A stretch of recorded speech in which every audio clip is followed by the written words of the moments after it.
Olá, meus amigos, eu sou o Dr. Guilherme Almeida e estamos aqui para o nosso Papo Medcode da semana. Estou aqui junto com o Dr. Áureo do Carmo e hoje vamos dar continuidade ao tema gastrologia. Vamos falar aí principalmente das grandes síndromes, né? Semana passada falamos da diarreia e hoje, por que não, vamos falar de outra alteração do hábito intestinal, vamos falar da constipação.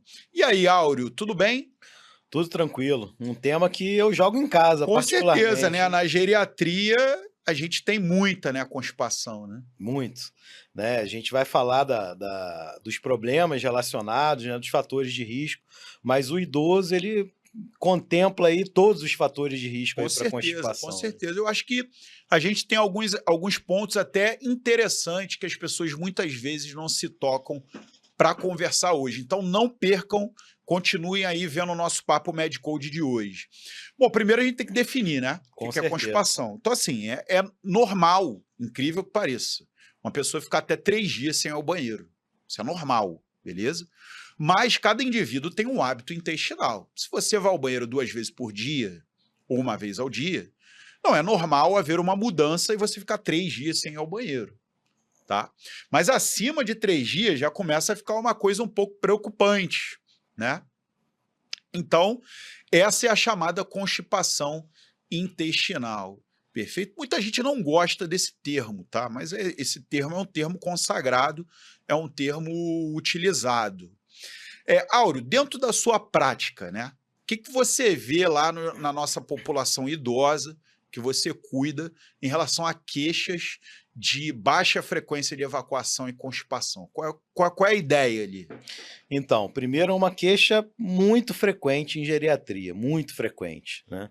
E a gente vai falar de várias variáveis aí relacionadas, mas é uma queixa muito frequente em geriatria e uma queixa que traz muito problema, né? O paciente, quando ele fica mais de 3 dias sem evacuar, por exemplo, já tem ali um desconforto, né? No mínimo um desconforto, né? E a grande chance de formar enfesado, literalmente, né? E passou de 3 dias, na maioria das vezes você já tem ali a formação de fecaloma, né? E o fecaloma vai perpetuar ali o problema, né? Não vai deixar as fezes saírem. Você né? quer discutir um pouco por que o idoso tem muita constipação? Não, com certeza. Né? Vou falar de alguns fatores de risco para constipação e você complementa, né, se eu não falar todos. Então, o idoso, né, o próprio processo de envelhecimento faz com que o ritmo intestinal mude, né? Então, o intestino ele fica mais lento, realmente. Peristalse, a peristalse, exatamente. Até a própria mucosa fica mais atrofiada, a absorção não é tão eficiente. Exatamente. Fora isso, vascularização. A vascularização muda, o idoso, ele também tem uma tendência a ficar mais sedentário, né? Então a mobilidade do idoso muitas das vezes está reduzida. Porque a gravidade é um processo importante para a migração das fezes. Exatamente. Então o indivíduo que fica muito tempo deitado, ele tem uma tendência de ter uma pausa nesse trânsito. Isso. O idoso, por natureza, ele é um ser desidratado, né? A composição corporal do idoso, em termos de composição de água, já é menor do que o adulto jovem, por exemplo. Né? E o idoso acaba também não bebendo tanta água quanto ele deveria beber, né? E aí tem várias explicações. Ele sente dor no joelho, então acaba não levantando para pegar água, né? E várias outras aí. Já não sente tanta sede. Do ponto de vista neurológico, sensorial, gustativo, já não é a mesma coisa. Já não é a mesma coisa. Então, já tem a falta da atividade, né? Já tem a falta da água. E a fibra também, às vezes ele não dieta tem não ajuda, ele não tem uma ingestão de fibra adequada. Por quê? Porque às vezes a própria dentição não permite. Muitos idosos têm que usar prótese, né, de dentária e não tem uma mastigação para comer uma fruta, uma maçã, por exemplo, alguma coisa mais rica em fibra, né? Ou por própria orientação mesmo, né? Tem também medicamentos, né? Muitas das vezes o idoso usa medicamentos aí que dão constipação, né? Eu acho que uma classe mais comum aí são os neurolépticos. Neurolépticos, então, derivados opioides, às vezes derivados tem dor crônica, né? A quetiapina é um medicamento, por exemplo, muito utilizado, né? Um neuroléptico aí que tem, por exemplo, efeitos extrapiramidais muito raros, né? Então, a quetiapina é um dos neurolépticos hoje mais prescritos mundialmente, né? Para paciente com demência, agitação psicomotora, por exemplo. E a quetiapina é um grande constipante, né? E é dose dependente. Então, aquele idoso que precisa aí de mais de 50 miligramas, por exemplo, de quetiapina por dia, já tem uma chance já de sofrer a constipação secundária ao uso do medicamento. Então, assim, são todos esses pontos aí que você tem que acabar avaliando, né? Dentro da vida do idoso para você poder intervir adequadamente, né? Com certeza. E aí eu vou trazer uma outra população para a gente discutir. Vou trazer a população institucionalizada, internada, né? O paciente de hospital. Aí eu sempre conto a mesma história em relação à constipação. Residente de clínica médica, que não tem experiência ainda, está chegando, R1, chega, interna o paciente, bota hidratação venosa. Todo mundo. Né? Todo mundo ganha uma hidrataçãozinha venosa. E aí o paciente está tomando litros de soro pela veia, está internado no hospital, por exemplo, um hospital público, uma enfermaria coletiva, não um quarto individual. Esse cara vai beber água? Não. Ele está tomando a hidratação venosa, 2 litros, ele não vai sentir sede. Outra coisa, tem aguinha lá para ele ou o bebedouro está lá no final do corredor? Tem hospital que o bebedouro está lá no final do corredor. Ele bebe pouca água já naturalmente. Isso resseca as fezes. 2, vai vir lá aquela saladinha bonitinha de alface, não sei o quê. Pode até vir. Só que tem muita gente que não come isso fora de casa. Não come nem em casa. Não. Às vezes tem outros que não come fora de casa, porque não sabe se limpou direito. Então, assim, às vezes, a alimentação já não tem um aporte de fibra também tão adequado. Outra coisa, você já se imaginou internado no hospital de enfermaria coletiva com banheiro coletivo? Você vai ficar à vontade de ir no banheirinho? Não vai. Então tem o fator psicológico, psicogênico, né? Que é do paciente não querer usar aquele banheiro da enfermaria, né? Então, assim, o paciente internado, ele já fica lá no leito, ele tende a não querer se movimentar tanto do leito. Então, ele já fica mais deitado, mais sentado, tem o fator da gravidade. Então, assim, o paciente que interna, ele já tem tudo para desenvolver constipação intestinal, né? E eu reafirmo que essa questão da hiperidratação venosa, né, a não estímulo à hidratação oral, complica. Aí, o que ele faz? Bota lá um óleo mineral, bota lactulose e começa a doideira, né? Aí é a bola de neve da iatrogenia. Começa a fazer distúrbio eletrolítico. Daqui a pouco o caso dele está publicado na revista Iatrogene. Iatrogene. Case Reports. Case Reports. Dr. Iatros, né? Um médico grego. Então, é uma outra população que a gente poderia discutir essa questão da constipação. Outra coisa são os distúrbios funcionais, né? Paciente que tem ansiedade, ele pode ter intestino irritável, ter diarreia, ter constipação. Diarreia, constipação. Então, assim, com base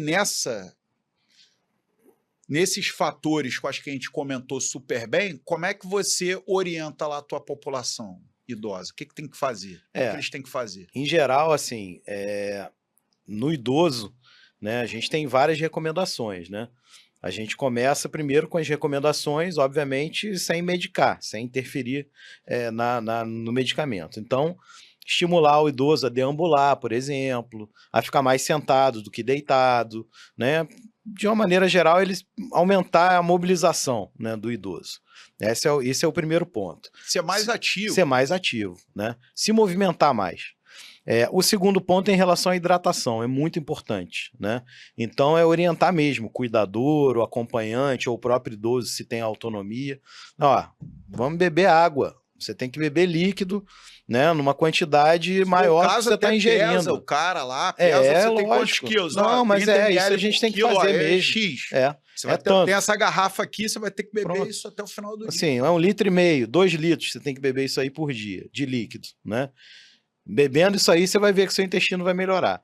vai fazer a anamnese, vai ver como é que é a dieta do sujeito também, se for uma dieta pobre em Às vezes fibra. bota lá um suplemento de Bota fibra, suplemento tem de o fibra. Fiber mais, Se você não tem vários como colocar, né, alimentos pozinhos lá. laxantes lá, uma ameixa, um mamão, né? Ou se o sujeito não gosta Muitos de comer Tem que tomar cuidado com, fibra. com aqueles alimentos com resíduo para idoso que tem doença diverticular, né? Exatamente. Granola da Isso aí vida. pode causar Parta a ali, já era, né? diverticulite, exatamente.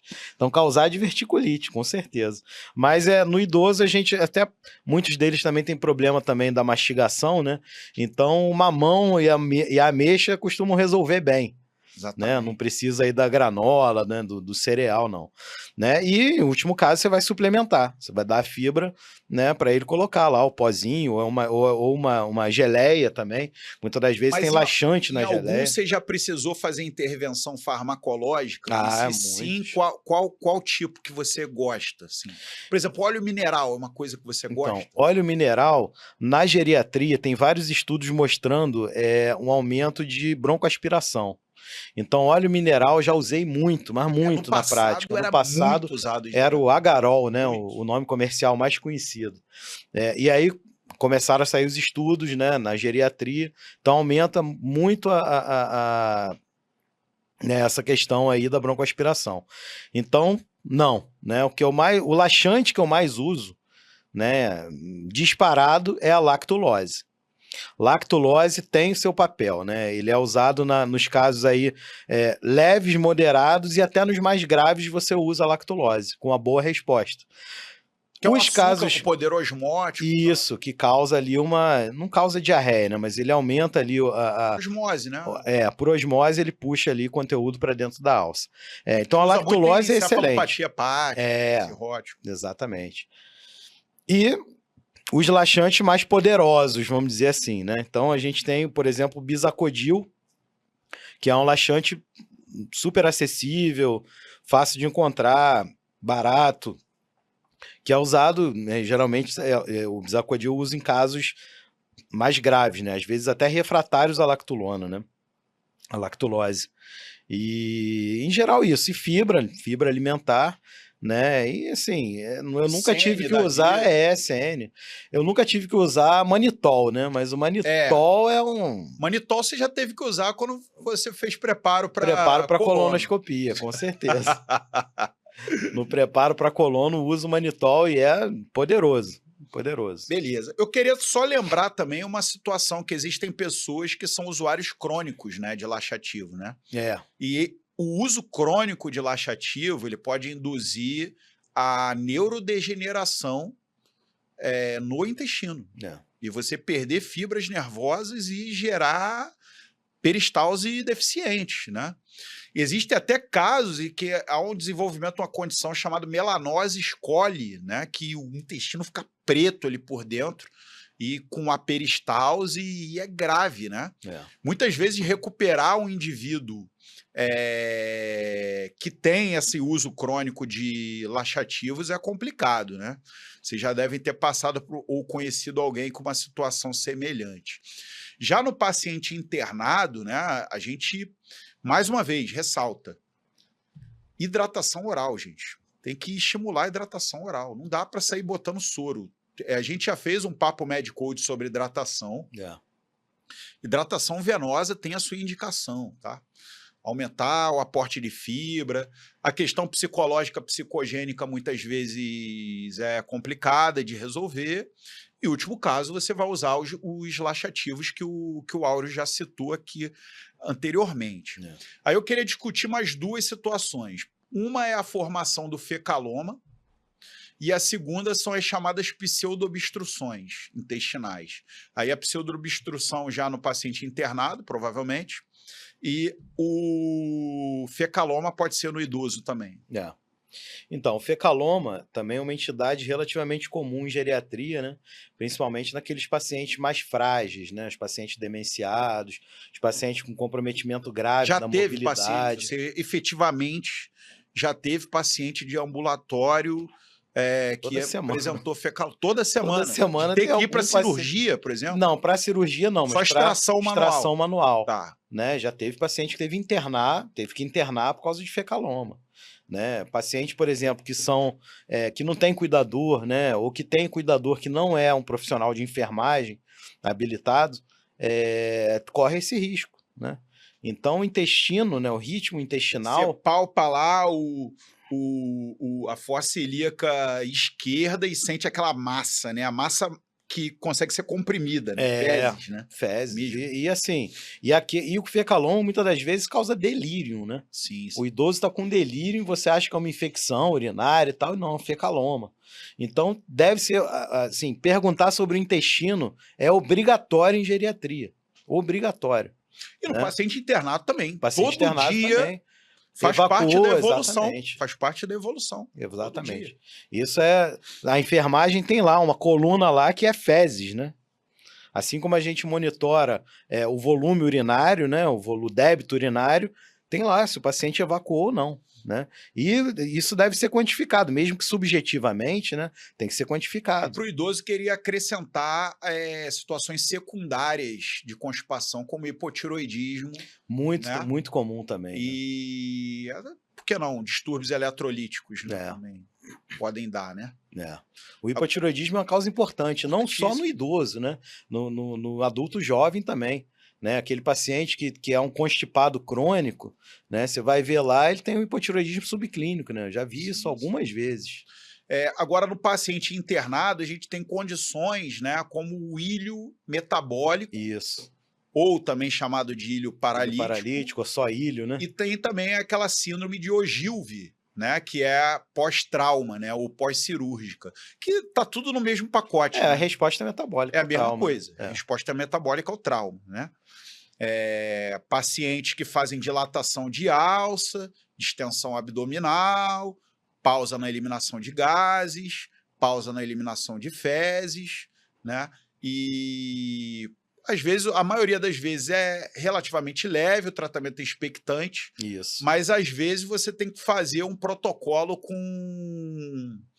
com neostigmina. Isso. Já fez isso? Já. Protocolo de neostigmina? Já. Tem dois Algumas protocolos, vezes. né? Tem um que é 2 miligramas de neostigmina e você repete, pode dobrar a dose depois de 4 horas, se eu não me engano, 8 horas. Repete depois de 8 horas. E tem outro que você faz em bomba, que você faz 0,4 miligramas hora. Isso. E pode dobrar a dose depois de 8 horas. E ficar até por 24 horas. O Gafre, ele é um hospital, né? Terapia intensiva, né? O CTI. Ele tem uma característica mista, mas eu acho que tem um ligeiro predomínio, né, de pacientes cirúrgicos lá no Gafre. A gente faz muita cirurgia oncológica, né? Faz muita cirurgia, laparotomias complexas, vamos dizer assim, né? Então, é oncológica, é esofagectomia, né? Duodenopancreatectomias. Então, são cirurgias grandes, né? E a gente, toda semana tem paciente lá com ilho mesmo, ilho paralítico, né? Então, a gente usa lá direto. Hiperglicemia, CTI, tudo que tem. Distúrbio eletrolítico, hiperglicemia. A própria sepse, é a centralização da circulação. Com certeza. Né? Vai privilegiar o cérebro e o coração, e as vísceras, né, intraabdominais ficam isquêmicas, entre aspas, né? Elas têm um fluxo reduzido ali. Então, isso vai fazer um sofrimento. Caso interessante é que uma vez eu internei um paciente com queixa de constipação intestinal. Fizemos a anamnese, constipação. E o paciente, no seu laboratório, veio com 12 de cálcio. Ele tinha um hiperparatiroidismo primário com hipercalcemia, e a manifestação da hipercalcemia foi a constipação. Por tração tônica, né? Da musculatura lisa, né?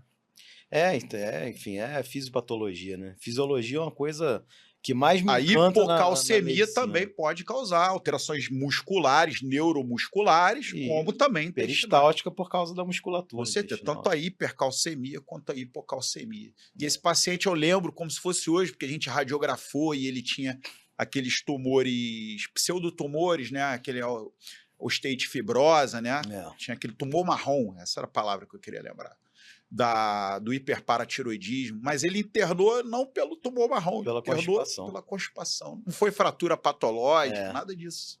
Foi constipação. Só para ver como é que a medicina é muito interligada, né? E essa coisa do estudo, como a gente já vem falando, o estudo dos sintomas e das síndromes e dos sinais, ela é super importante. E assim, todo o papo Medcode, quando a gente fala de alguma entidade dessas, a gente sempre fala da fisiopatologia, né? Isso é importantíssimo, né? Não é à toa que fisiologia vem antes da Com semiologia. certeza. Você não vai entender a semiologia se você não sabe nada da física. Particularmente, quando eu dou aula de semiologia, minha primeira parte da aula Físio. é revisão de fisiopatologia. É isso aí, tem que ser. Sempre. Eventualmente até revisão de anatomia, dependendo. Dependendo da situação, ué. Dependendo. Você vai falar, por exemplo, de visão, por exemplo. Não tem como você não lembrar da anatomia. Por exemplo, semiologia ocular. cardíaca, que eu seja. O cara sabe que tem 2 átrios, 2 ventrículos, sabe que tem a circulação pulmonar, sabe que tem a circulação sistêmica, mas eu boto. Eu sistema mostro de condução. Posição das válvulas, sistema de condução. Importantíssimo. Se eu falar para ele o que é um bloqueio, ele sabe, vai dar saber. um exemplo, ele vai passar a saber. É. Né? Então, é super importante em toda a semiologia. A gente falou de semiologia respiratória há pouco tempo, fisiopatologia de insuficiência respiratória, né? E a gente passou por isso um pouco. Então, satisfeito, Áureo, com a constipação. Com certeza, né? O recado aí final é que no idoso é muito comum, né? E que fecaloma mata. Fecaloma mata. Certeza. Constipação mata. Né? E fica aquele recado também, sobretudo, para o público feminino, adulto, né? Que tem muito problema de constipação e muitas vezes tem vínculo não só hormonal, estrogênico, mas também com vieses psicológicos, que não quer ir em banheiro em qualquer lugar, que tá sujo. Eu chamo de intestino envergonhado. Exatamente, intestino envergonhado. E muitas vezes acaba caindo no laxativo. E outra, e piorando, crônico, né? Esse sujeito, né? Essa mulher, né, já que você deu o exemplo de sexo feminino, ela acaba gerando outros problemas por causa desses comportamentos, né? Ela acaba gerando uma doença diverticular, por exemplo, por causa disso, né? A constipação crônica ali vai mudar ali a anatomia mesmo do cólon dela, né? E gerar divertículos por causa disso. Com certeza, com certeza. Bom, espero que tenham gostado do Papo Medcode de hoje. Aguardo vocês na semana que vem. Um abraço.